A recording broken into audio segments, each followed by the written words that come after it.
গত ২৪ ঘন্টায় দেশে ২৮ জনের শরীরে করোনা ভাইরাস পাওয়া গেছে। ৩৮৩ জনের নমুনা পরীক্ষা করে এদের শরীরে করোনা শনাক্ত হয়েছে। তবে এই সময়ের মধ্যে করোনায় আক্রান্ত হয়ে কারো মৃত্যু হয়নি।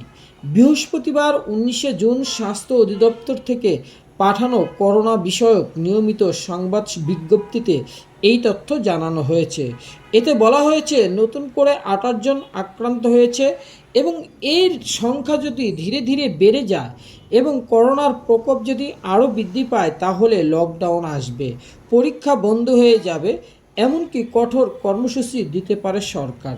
এই জন্য মহামারী শুরু হওয়ার আগেই জনগণকে সচেতন হওয়ার পরামর্শ দিয়েছে এবং এই সচেতনতা যদি বৃদ্ধি না পায় তাহলে করোনার প্রকোপ বেড়ে যাবে। করোনার প্রকোপ বেড়ে গেলে লকডাউন দিতে বাধ্য হবে সরকার এবং সেই সঙ্গে এইচএসসি পরীক্ষা নিয়ে বিকল্প চিন্তায় রয়েছে সরকার এবং এই জন্য এই সংবাদটি প্রকাশ করা হলো।